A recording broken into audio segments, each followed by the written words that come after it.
আসসালামু আলাইকুম। Hello everyone, welcome back to my channel. আশা করছি আল্লাহর রহমতে সবাই খুব ভালো আছেন, আর আলহামদুলিল্লাহ আমি অনেক ভালো আছি। আজকে শেয়ার করব একটু অন্যরকমভাবে হেলদি অ্যান্ড টেস্টি একটা রেসিপি। অনায়াসে এটাকে হেলদি রেসিপি বলা যায়, সবগুলো থাকবে আধা সেদ্ধ। আমার কিন্তু খুব একটা ভালো লাগে না, আমার হাজব্যান্ডের অনেক ফেভারিট একটা রেসিপি এটা। তো চলুন রেসিপিটা দেখে নেওয়া যাক। তো এই রেসিপিটা বানানোর জন্য প্রথমে আমি নিয়ে নিয়েছি ব্রোকলি, আর এই ব্রোকলিগুলো কিন্তু আমি কেটে ছোটো ছোটো টুকরো করে নিচ্ছি।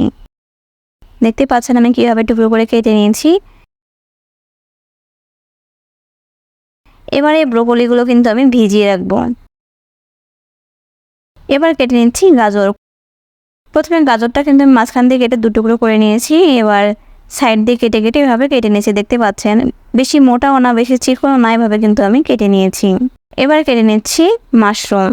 আপনারা চাইলে হোয়াইট যে মাশরুমগুলো পাওয়া যায় সেই মাশরুমগুলো ব্যবহার করতে পারেন, তবে আমি এই মাশরুমটা ব্যবহার করেছি। প্রয়োজন মতো মাশরুমগুলো নিয়ে আমি 4 টুকরো করে কেটে নিচ্ছি। একইভাবে কিন্তু আমি সবগুলো মাশরুম কেটে নিলাম। আর এবার কেটে নিচ্ছি ক্যাপসিকাম। আমি এখানে একটা ক্যাপসিকাম ব্যবহার করেছি। এই ক্যাপসিকামগুলো দেখতে পাচ্ছেন মাঝারি সাইজের পিস করে কেটে নিয়েছি।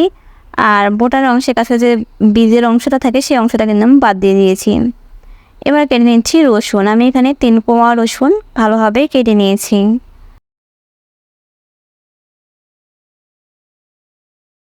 আর দিয়ে দিচ্ছি একটা পেঁয়াজ। পেঁয়াজগুলো কিন্তু বেশি চিকনও না বেশি মোটাও না, এভাবে কেটে নিয়েছি দেখতে পাচ্ছেন। তো আমার রান্নার উপকরণগুলো কাটা মোটামুটি রেডি। এবার কেটে নিচ্ছি কাঁচামরিচ। আমি এখানে 4টে কাঁচামরিচ ব্যবহার করেছি। আর কাঁচামরিচগুলো কিন্তু একবারে দুটো ভাগ করে নিয়ে মাঝখান দিয়ে কেটে নিয়েছি এমনভাবে যাতে ভাগ হয়ে না যায়। তো এই পর্যায়ে সবগুলো উপকরণ কিন্তু আমি ধুয়ে নেব। প্রথমে ধুয়ে নিচ্ছি ব্রোকলি। ব্রোকলিগুলো ধোয়া শেষ হয়ে গেলে চুলায় কিন্তু আমি একটা প্যান বসিয়ে দিয়েছি এবং দিয়ে দিয়েছি পানি। পানিগুলো ফুটানো পর্যন্ত অপেক্ষা করব। পানিগুলো যখন ফুটবে তখন প্রথমে আমি দিয়ে দিচ্ছি ব্রোকলি। এই ব্রোকলি সেদ্ধ হতে কিন্তু একটু সময় লাগে। আমি এভাবে সবগুলো উপকরণ দিব যাতে যেটা সেদ্ধ হতে বেশি সময় লাগে সেটা আগে দিব, এরপরে যেটা সেদ্ধ হতে আর একটু কম সময় লাগবে সেই উপকরণটা একটু পরে দিব। এভাবে একে একে সবগুলো উপকরণ আমি দিয়ে দিব। তো এই ব্রোকলিগুলো 2 থেকে 3 বার ভালোভাবে ফুটিয়ে নেওয়ার পরে এবার আমি এখানে দিয়ে দিচ্ছি গাজর। গাজরগুলো কিন্তু আমি ধুয়ে নিয়েছি দেখতেই পাচ্ছেন। তো গাজরগুলো দেওয়ার পরে পুনরায় কিন্তু আমি 2 থেকে 3 বার ভালোভাবে ফুটিয়ে নেব। আর এই ফাঁকে কিন্তু আমি মাশরুমগুলো ধুয়ে নিচ্ছি। এই মাশরুমের কালো অংশগুলো কিন্তু পরিষ্কার করা যায় না, আর পুরোপুরি পরিষ্কার করতে গেলে কিন্তু ভেঙে যাবে। সো হালকাভাবে আলতো হাতে কিন্তু এই মাশরুমগুলো পরিষ্কার করতে হবে। তো এই মাশরুমগুলো পরিষ্কার করা হয়ে গেছে। অন্যদিকে আমার এই গাজরগুলোও কিন্তু 2 থেকে 3 বার ভালোভাবে ফুটে গিয়েছে। এবার আমি এখানে দিয়ে দিচ্ছি মাশরুম। এই মাশরুম দিয়ে আমি আবারও 1.5 থেকে 2 মিনিট ভালোভাবে সবগুলো উপকরণ ফুটিয়ে নিব। সব শেষে এবার আমি এখানে দিয়ে দিচ্ছি ক্যাপসিকাম। ক্যাপসিকাম সেদ্ধ হতে কিন্তু অনেকটা কম সময় লাগে। আর ক্যাপসিকাম যদি সবুজ সবুজ না থাকে তাহলে কিন্তু এটা দেখতেও খুব একটা সুন্দর লাগে না। ক্যাপসিকাম দেওয়ার পরে প্রায় 1 থেকে 1.5 মিনিট মতো সেদ্ধ করে নিলাম। এবার সবগুলো উপকরণ উঠিয়ে নিচ্ছি এবং পানিটা ঝরিয়ে নিব। এবার এই একই প্যানে আমি দিয়ে দিচ্ছি অলিভ অয়েল।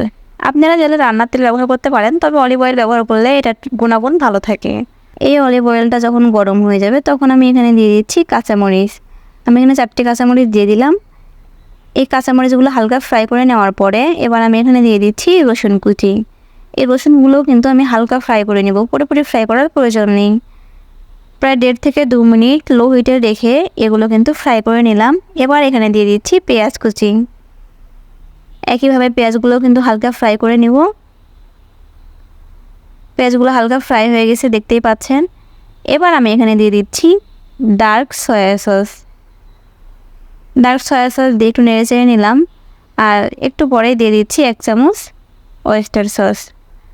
আপনারা চাইলে লাইট সয়া সসটাও ব্যবহার করতে পারেন, তবে আমি এটা স্কিপ করেছি। আমি এখানে দিয়ে দিয়েছি ডার্ক সয়া সস 1 চামচ এবং দিয়ে দিয়েছি ওয়েস্টার সস 1 চামচ। এই সসগুলো দেওয়ার পরে আমি প্রায় 1 মিনিটের মতো একটু নেড়ে চেড়ে নিয়েছি। তো 1 মিনিট পরে আমি এখানে দিয়ে দিচ্ছি সেদ্ধ করে রাখা সবজিগুলো। সবগুলো উপকরণ একসাথে দিয়ে ভালোভাবে নেড়ে চেড়ে মিশিয়ে নিচ্ছি।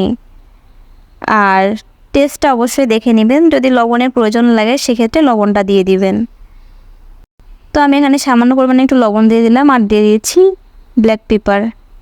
তো ব্ল্যাক পেপার কিছুটা দিয়ে দেওয়ার পরে আমি এখানে দিয়ে দিচ্ছি কর্নফ্লাওয়ার। আমি এখানে 1 চামচ কর্নফ্লাওয়ার কিন্তু পানি দিয়ে গুলে রেখে দিয়েছিলাম।